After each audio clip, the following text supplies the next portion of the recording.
Salut à tous, c'est Tonton Mathis, youtubeur, j'espère que vous allez bien, moi ça va nickel, aujourd'hui on se retrouve pour un nouvel épisode d'Air Info, on commence tout de suite.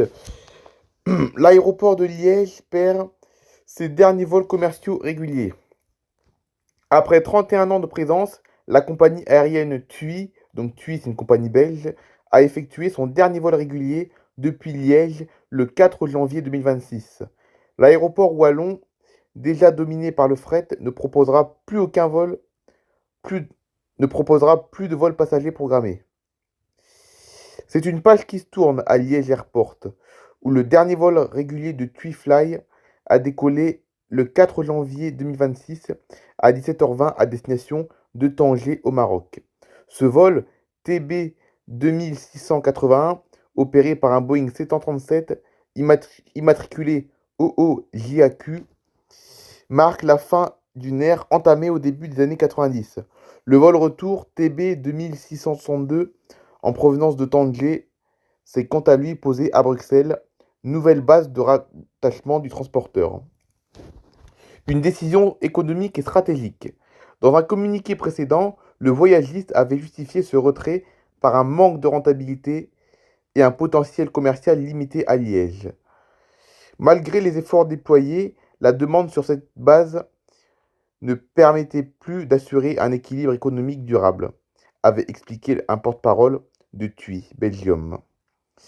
La compagnie a donc choisi de relocaliser ses appareils et ses équipages vers d'autres aéroports belges, notamment Bruxelles, Charleroi et Ostende, où la demande touristique reste plus importante. Il faut rappeler que le trafic passager de Liège s'était déjà fortement contracté depuis la pandémie, malgré une courte reprise estivale grâce aux vols vacances. En 2023, l'aéroport n'avait enregistré que quelques dizaines de milliers de passagers, contre plusieurs millions pour Charleroi ou Bruxelles-Zaventem. Liège, une forteresse du fret européen. Si les vols de passagers disparaissent, Liège Airport conserve son rôle majeur dans le transport de fret, secteur qui représente plus de 95% de son activité. Classé parmi les 15 plus grands aéroports cargo d'Europe, le site est utilisé par des opérateurs tels que ASL Airlines Belgium, FedEx, Alibaba, Keiniao ou encore Challenge Airlines. Donc ça, pour ceux qui ne connaissent pas, ce sont des compagnies cargo. En 2024, l'aéroport a traité plus de 800 000 tonnes de marchandises, selon les données publiées par Liège Airport. Liège continuera d'investir dans la logistique, la durabilité et les infrastructures cargo, assure l'aéroport dans un communiqué du 5 janvier, soulignant que l'activité fret reste le cœur stratégique du développement. De nouveaux entrepôts et zones industrielles sont d'ailleurs en construction autour du tarmac, un symbole du déclin du trafic régional. La fin des vols TUI illustre également la recomposition du transport aérien en Belgique, où l'offre de vols vacances tend à se concentrer sur Charleroi, Ostende et Bruxelles. Historiquement, Liège avait tenté d'attirer un public local avec quelques liaisons vers la Méditerranée, l'Espagne, la Grèce, le Maroc ou la Turquie, mais la proximité de grands hubs européens et la pression économique sur les bases régionales ont progressivement vidé les programmes.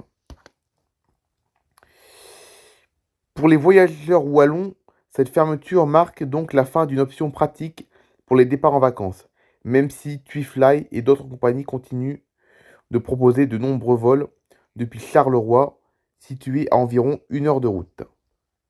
Donc vous l'aurez compris, pour faire simple, l'aéroport de Liège supprime tous les vols passagers pour garder que les vols cargo. Voilà, en gros l'actualité c'est ça.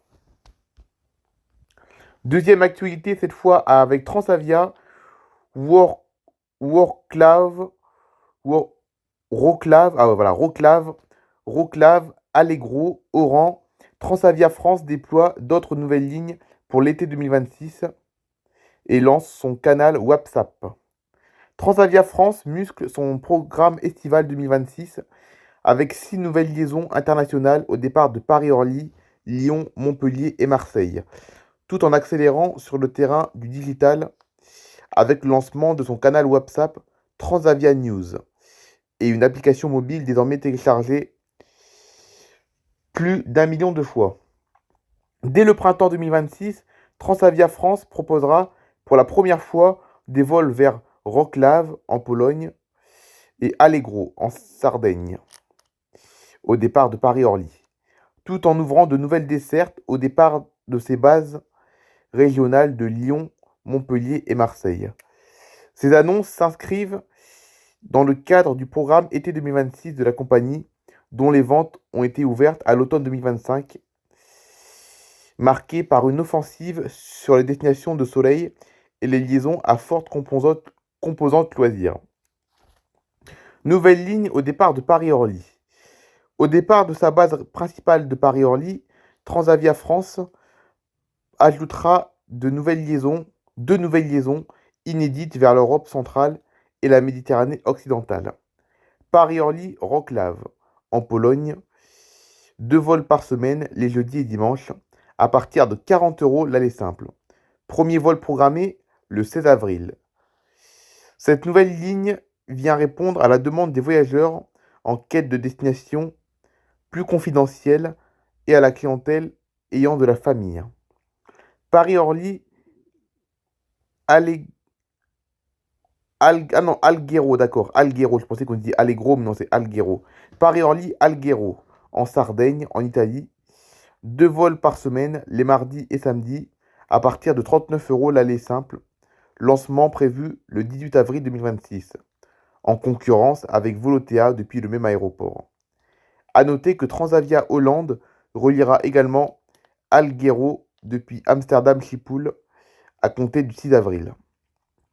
Offensive sur les bases régionales.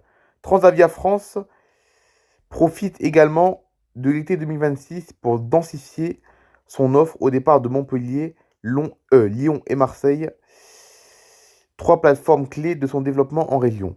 Montpellier-Malaga en Espagne, un vol hebdomadaire le dimanche, à partir de 43 € l'aller simple, à compter du 19 juillet. Montpellier-Tanger au Maroc, un vol hebdomadaire le mercredi à partir de 54 € l'aller simple, premier vol le 15 juillet 2026. Lyon-Mykonos en Grèce, 2 vols par semaine les jeudis et dimanches, à partir de 49 € l'aller simple, mise en service le 16 juillet 2026. Marseille-Oran en Algérie, 2 vols par semaine les mardis et vendredis, à partir de 49 € l'aller simple. Premier vol le 10 avril 2026. Puis enfin Marseille-Tel Aviv en Israël, ligne prolongée pour la saison été avec un vol hebdomadaire le mardi à partir de 79 € l'aller simple. Ces ouvertures complètent une première vague de nouveautés déjà annoncée pour l'été 2026. Aracos, Bourgas, Sarajevo, Pise ou encore de nouvelles liaisons depuis Lyon, Nantes, Rennes ou Marseille, confirmant le rôle de Transavia comme bras armé low cost du groupe Air France KLM sur le segment loisirs. Les vols sont mis en vente immédiatement, permettant aux voyageurs d'anticiper leurs séjours estivaux et de bénéficier des meilleurs tarifs, une politique régulièrement mise en avant par la compagnie sur ses canaux numériques. Transavia News, WhatsApp au service du marketing. Parallèlement à l'expansion de son réseau, Transavia France accélère sur le terrain du digital avec le déploiement de Transavia News, un canal marketing dédié sur WhatsApp lancé fin octobre 2025. Accessible via la page WhatsApp transavia.com, ce service gratuit permet aux abonnés de recevoir directement sur leur téléphone des offres promotionnelles, les annonces d'ouverture de ligne, les périodes d'ouverture des ventes été-hiver, ainsi que des conseils pour trouver le vol le plus adapté, notamment grâce aux fonctionnalités de recherche avancées. Ce canal vient s'ajouter au fil WhatsApp déjà existant pour la relation client, distinct et orienté vers l'assistance opérationnelle, information de vol, gestion de réservation, options de voyage. L'objectif affiché est de renforcer la proximité avec les voyageurs et d'installer un point de contact quotidien autour de la marque, dans un contexte où la compagnie a fêté en 2025 les 60 ans de Transavia et modernise son identité visuelle, notamment sur ses supports numériques. Le développement de Transavia News s'inscrit dans une stratégie digitale plus globale portée par l'application mobile de la compagnie, disponible sur iOS et Android. Cette appli qui permet de rechercher un vol, réserver un billet, ajouter bagages et sièges et gérer sa réservation, ou encore s'enregistrer en ligne, a récemment franchi le cap symbolique du million de téléchargements sur les plateformes mobiles, reflet de la montée en puissance de ce canal dans l'expérience client Transavia. Écoutez, c'est déjà la fin de cette vidéo, j'espère qu'elle vous aura plu. Il n'y a eu que deux actualités aujourd'hui. Il n'y a eu que deux actualités aujourd'hui, mais bon, c'est pas grave, il n'y avait pas grand-chose à raconter aujourd'hui. On se retrouve demain pour une prochaine vidéo. Allez, bye bye tout le monde!